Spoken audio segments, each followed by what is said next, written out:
नमस्कार मंडळी, तुमचं स्वागत आहे आपल्या आणखी एका नवीन ब्लॉगमध्ये। तर तुमचं स्वागत आहे आपल्या हळदी कुंकूच्या पार्ट 2 मध्ये, म्हणजे बोरनान आणि हळदी कुंकूचा जो ब्लॉग आहे ना, तर त्याच्या पार्ट 2 मध्ये। तर तुम्हाला आधी डेकोरेशन बाकी आम्ही कसं डेकोरेशन केलं काय ते मागच्या ब्लॉगमध्ये बघितलं असेल। आता ह्या ब्लॉगमध्ये तुम्हाला डेकोरेशन रांगोळी वगैरे सगळं दाखवते चला। आणि हा ब्लॉग खूप छान होणार आहे, म्हणून शेवटपर्यंत बघायला विसरू नका।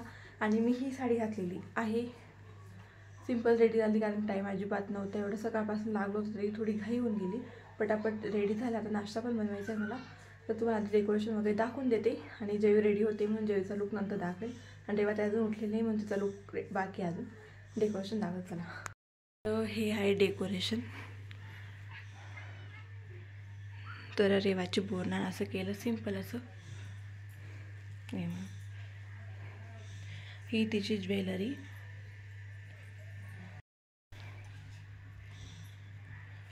आणि इकडंच याच्या जवळच ही रांगोळी काढली रेवाची बोरनान अशी। उलटा नवून गेला तो दुसरा। आता झोपलेली आहे वगैरे पण रेडी आहेत। आणि हळदी कुंकूसाठी आम्ही आहेत ना, या कुईला गिफ्ट देतोय। तर ही कुईरी, या कुईरीमध्ये आहे तर हळदी आणि कुंकू आम्ही आता घरी पॅक केलं आईंनी नवीन। आणि तुम्हाला दाखवते पण मी तसं, थांबा एक मिनटं ओपन करून दाखवते।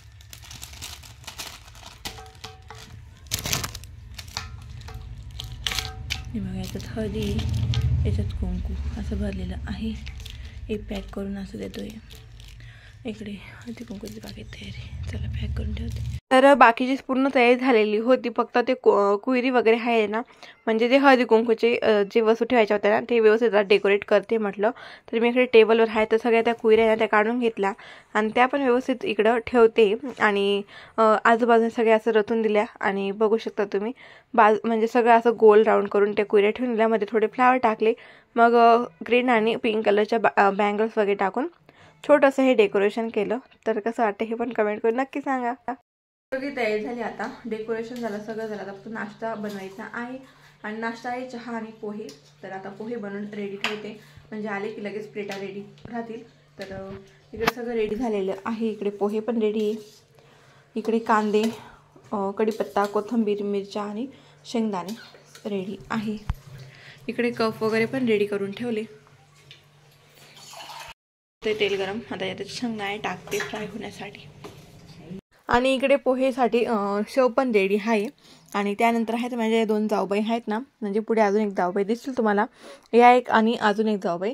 तर यांना जायचं होतं साखरीला, तर म्हणून ते म्हटलं की आमचं आधी करून दे, म्हणून मी आणि जेवण दोघांचं हळदी कुंकू करून त्यांना वाण वगैरे देऊन दिलं। आणि या दोघं माझ्या मोठ्या जाऊबाई आहेत, या आहेत आशाताई आणि या आहेत वंदाताई। तर दोघं जण जात होत्या म्हणून त्यांचा आधी हळदी कुंकू करून घेतलं। इकडे रेवाचा ड्रेस घातला गेला, अजून ज्वेलरी घालायची बाकी आहे। रेवा, तर रेवाला फ्रॉक वगैरे टाकून झाला होता। त्यानंतर आल्याने की ताई, दिव्या आणि माझी अजून एक नवीन जाऊ आहे ती म्हणजे त्रिवेण्या, त्या पण आल्या होत्या आणि बसलो होतो। आणि मी बाकीचा ब्लॉग घ्यायचं खरंच विसरली ते जेव्हा आले तेव्हा। परत खूप साऱ्या गप्पा झाल्या, मला मध्ये आठवणच नाही राहिली कारण सगळेजण येत होते ना, मग परत ती हळदी कुंकूची पण तयारी करायची होती म्हणून मी त्यात विसरली। तर आता रेवाला ज्वेलरी टाकता आहे, बोरनांची जी ज्वेलरी आपण आणली होती ती, आणि खूप व्यवस्थित निघाली ती, एकदम छान अशी। आम्हाला असं वाटलं ती माळ आहे ना ती तिच्या गळ्यात म्हणजे जाणार नाही असं डोक्यात वगैरे, पण ती एकदम व्यवस्थित गेली। आणि इकडं ती ज्वेलरी टाकायच्या वेळेस थोडासा त्रास पण देत होती, पण सगळ्यांनी मिळून कोणी हसवलं वगैरे, मग तिने ते टाकू दिलं। पण तिला ती माळ आहे ती थोडीशी जड होत होती, बाकी तर तिने म्हणजे एवढा काही त्रास वगैरे दिला। आणि तुम्ही तिचे फोटोही बघा पुढे, तर तुम्हाला कळेलच तिने खूप एन्जॉय केलं बोरनान, अजिबात त्रास वगैरे दिला आणि एकदम व्यवस्थित बसली। आणि तिला आठवण पडली होती नंतर की मी ज्वेलरी घातली असं। ते सगळे फोटो खूप छान काढले, सुंदर अशी मस्त पोज वगैरे दिले। आणि इकडे तिची ज्वेलरी टाकून झाली होती आणि सगळेजण आले होते। तर मग रेवाताई पण रेडी होती, तर आधी तिथं बोरनान वगैरे करून घेतलं। आधी जयूने पूजा केली, मग नंतर सगळ्यांनी हळूहळू पूजा करायला घेतली।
रेवाने बोरनान खूपच छान असं एन्जॉय केलं आणि ते मुलं पण येऊन गेले आणि त्यानंतर तिने खूप मस्त असं एन्जॉय केलं.